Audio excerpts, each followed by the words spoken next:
Bismillahirrahmanirrahim. Assalamualaikum warahmatullahi wabarakatuh. Pemirsa yang dirahmati Allah, marilah kita simak ceramah dari Ustadz Abdul Somad dengan tema ketenangan hati. Sebelumnya marilah kita bersolawat terlebih dahulu. Allahumma sholli ala Sayyidina Muhammad wa ala ali Sayyidina Muhammad. Selamat menyaksikan. Kita lihat ada orang yang tenang, menenangkan, menyejukkan, maka sesungguhnya yang tenang itu adalah jantungnya. Siapa yang membuat jantung ini menjadi tenang? Huwallazi anzalas sakinata, Allah yang menurunkan ketenangan fi qulubil mu'minin, ke dalam hati orang beriman. Allah yang menurunkan ketenangan. Ketenangan bukan kuasa kita, walaupun dia di dalam tubuh kita. Berapa kali kita bangun pagi nggak ada masalah apa-apa, tapi kita risau, susah, nggak tenang, nggak tahu apa masalahnya.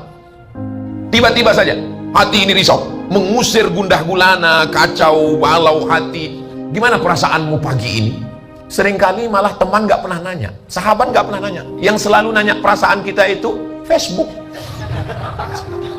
Bagaimana perasaanmu hari ini? Lalu kita langsung update status seperti benang layang-layang yang kusut. Perasaan kita. Makanya ketika kita bangun pertama kali, kita langsung bersyukur. Alhamdulillahilladzi ahyana ba'dama amatana wa ilaihin nusyur. Ungkapan orang bahwa dia bersyukur kepada Allah, semuanya diserahkan kepada Allah. Majtama'a qaumun fi baitin min buyutillah, sekelompok orang berkumpul di rumah Allah. Yatsluna kitab Allah, membaca ayat-ayat Allah. Wa yatadarasunahu fima bainahum, mengkaji isinya. Tiga yang kita lakukan: duduk di rumah Allah, membaca ayat-ayat Allah, mengkaji isinya. 4 balasan Allah. Nazalat alaihimus sakinah, turun ketenangan ke dalam hati mereka. Makanya kalau ada jamaah yang tertidur, saya belum pernah seumur-umur marah ke jamaah yang tertidur. Kenapa? Berarti ngajinya sudah masuk ke hati. Berarti dia sudah sampai pada maqam sakinah, tinggal mawaddah warahmah. Allah, Nabi yang nyebut, Allah yang menyebut, wallazi anzala sakinata fi qulubil mu'minin. Bagaimana memasukkan sakinah? Duduk di masjid, membaca ayat-ayat Allah, mengkaji isinya. Nazalat alaihimus sakinah ghasyiyat bihimur rahmah, mereka diliputi rahmat Allah. Hafat bihimul malaikah, mereka dikelilingi oleh para malaikat-malaikat yang membawakan rahmat kasih sayang Allah. Wa dzakarahumullahu fi man indah, Allah membanggakan mereka kepada para malaikat. Apa kata malaikat? Ataj'alu fiha man yufsidu fiha wa yasfikud dima. Untuk apa engkau ciptakan mereka ya Allah? Mereka hanya akan berkelahi, berperang, menumpahkan darah. Sampai detik ini 2026 memang perbuatannya menumpahkan darah. Siapa namanya? Donald Bebek. Hobi menumpahkan darah. Apa kata Allah Subhanahu wa taala? Inni a'lamu ma la ta'lamun. Kalau hanya sekedar manusia yang mensucikanmu, wa nahnu nusabbihu bihamdika wa nuqaddisu lak, kami mensucikanmu, kami bertasbih nggak pernah putus. 70.000 malaikat setiap hari, bertambah terus sejak diciptakan Al-Baitul Ma'mur sampai hari ini. Malaikat yang diciptakan Allah setiap hari 70.000 dalam hadis sahih, tidak pernah berkurang. Subhanallah walhamdulillah wa la ilaha illallah wallahu akbar. Nggak ada ruginya Allah seandainya manusia ini semuanya na'udzubillah menjadi kufur kepada Allah, karena malaikat cukup. Wa nahnu nusabbihu bihamdika wa nuqaddisu lak. Ataj'alu fiha man yufsidu fiha wa yasfiku dima wa nahnu nusabbihu bihamdika wa nuqaddisu lak. Apa jawab Allah? Inni a'lamu ma la ta'lamun. Aku lebih tahu, kamu tidak tahu. Nanti akan ada orang yang tidak pernah bertemu dengan Nabi Muhammad SAW, tidak pernah berperang bersamanya, tidak pernah makan bersamanya, tidak melihat wajahnya, tapi percaya kepadanya di zaman fitnah yang luar biasa. Mudah-mudahan kita termasuk dalam golongan itu. Betapa indahnya Sayyidina Abu Bakar Siddiq berada berdua di atas Jabal Thur. Ketika itu idhuma fil ghari, ketika mereka berada di dalam gua, idh yaqulu li sahibihi, ketika dia berkata kepada sahabatnya, la tahzan, jangan takut, jangan sedih, jangan cemas. La tahzan, sampai jadi satu buku yang bestseller. La tahzan, don't be sad, innallaha ma'ana, Allah bersama kita. Ternyata untuk menenangkan hati, Masya Allah, waktu sudah habis. Hebatnya masjid kita. Saya di beberapa masjid itu memang macam-macam cara ngasih tahu. Ada yang pakai kertas, Ustaz Somad, waktu sudah habis. Tapi di masjid kita ada tandanya langsung. Saudara yang dimuliakan Allah Subhanahu. Karena kadang Ustaz ini kalau udah megang mikrofon lupa waktu. Itu perlu dibuatkan belnya. Tit. Itu tanda matahari sudah terbit untuk waktu Surabaya.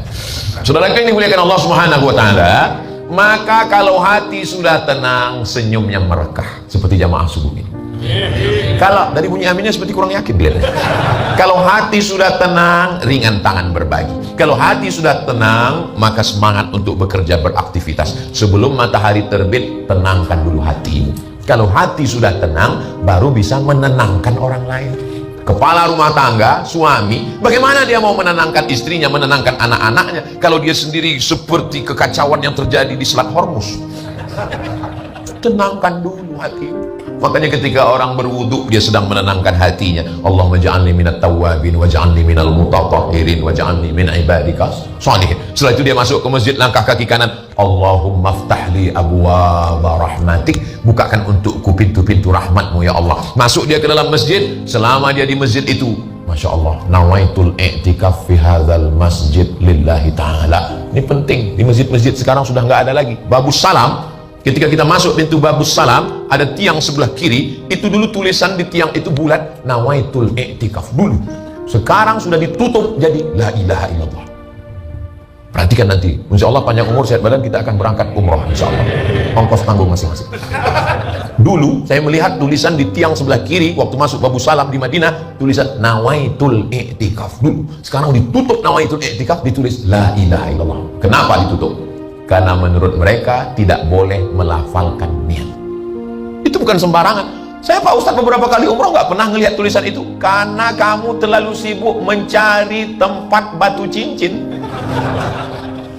Siapa yang Ustadz maksud? Saya. Karena saya suka dengan batu cincin.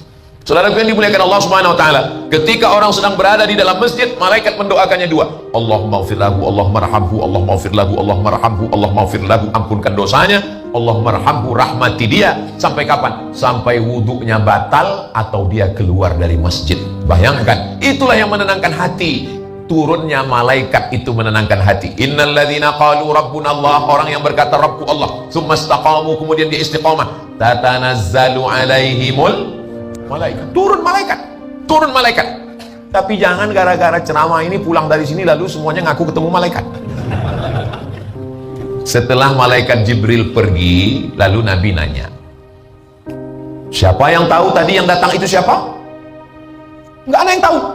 Kata Nabi Muhammad SAW, atakum Jibril yu'allimukum dinakum. Tadi yang datang itu malaikat Jibril. Hadis tentang akhbirni anil iman, akhbirni anil Islam, akhbirni anil ihsan, akhbirni an amaratis sa'ah. Tadi yang datang itu Jibril alaihissalam. Sampai-sampai orang selevel Sayyidina Umar bin Khattab pun nggak tahu kalau itu malaikat Jibril alaihissalam. Tiba-tiba sekarang ada yang ngaku ketemu malaikat Jibril. La haula wala quwwata illa billah. Kalau ada orang yang ngaku ketemu malaikat Jibril, malah nyuruh malaikat Jibril turun. Jibril turun. Videonya viral. Udah dapat videonya? Kalau belum nanti saya share. Saya nggak heran ketemu orang seperti itu yang namanya Dajjal. Yang saya heran kok ada yang ngikut, ada yang percaya. Saking banyaknya orang gila sekarang, orang yang waras ragu dengan kewarasannya. Ini yang terjadi zaman sekarang. Saking viralnya orang gila, sampai orang waras pun ingin jadi. Saya nggak ada ngomong begitu. Coba jangan sebut Makoli. Coba nanti sekali-sekali main-main ke rumah sakit jiwa. Begitu kita sampai di pintu gerbang, di samping security biasanya ada orang-orang gila duduk di situ. Dia akan nanya, sudah lama gila? Kita dengan yakin mengatakan, kamu yang gila, saya waras. Lalu kita pun masuk ke dalam. Sampai di dalam, orang-orang gila sudah berbaris bertepuk tangan. Orang gila, orang gila. Kita masih yakin, saya waras, kamu gila. Masuk ke dalam, ketemu yang lebih gila lagi. Orang gila, ada yang bisa dibantu? Kita mulai ragu. Jangan-jangan saya yang gila, dia yang gila. Makanya orang waras ini mesti sering ketemuan. Kalau orang waras nggak sering ketemu, sendirian, hanya berteman handphone, dan yang dilihat orang gila, yang berpesan orang gila, lama-lama orang waras ragu dengan kewarasannya. Itu yang sedang terjadi sekarang. Makanya kita mesti ketemu sehari 5 kali nih antara yang waras ini. Kalau sudah ketemu jamaah, alhamdulillah. Kalau dia nggak datang, sudah mulai gila. Alam nashrah laka sadrak, apakah belum kulapangkan dadamu? Ini sama-sama kertas. Ini kertas. Ini kertas. Yang asal muasalnya sama dari pohon kayu yang ada di hutan, dipotong, lalu kemudian sebagiannya diekspor ke luar negeri, sebagiannya dipotong dijadikan bubur kayu. Namanya pulp, P-U-L-P, pulp. Pulp bubur kertas. Kalau memang dia dari kertas, kenapa warnanya putih, Pak Ustadz? Kertas, kayu kan hitam. Dicuci dengan batu kapur. Setelah dicuci dengan batu kapur, maka buburnya itu menjadi putih, bersih, seperti bubur ayam. Lalu kemudian nasib kertas macam-macam. Ada yang jadi tisu. Inilah yang akan mengelap keringat Ustaz. Ada yang nasibnya lebih malam, jadi tisu bulung di toilet. Nggak usah diceritakan apa tugasnya. Tapi ada kertas yang tidak disentuh kecuali oleh orang yang berwudu. La yamassuhu illal mutahharun. Mana dia? Itulah kertas yang ada di tiang masjid kita. Sama-sama. Kertas itu dengan kertas ini asalnya sama. Tapi kenapa kertas itu dimuliakan? Kertas itu diletakkan di dada. Kertas itu dicium. Kertas itu tidak boleh disentuh kecuali oleh orang yang berwudu. Karena di kertas itu ada kalam Allah, firman Allah. La yamassuhu illal mutahharun. Kalau dilihat dari susunannya, ini Quran ini sepertinya jarang dibaca. Ustaz nggak boleh suuzon, Pak Ustaz. Itu karena mau ada acara subuh ini maka disusun rapi seperti itu. Rapi dimuliakan Allah.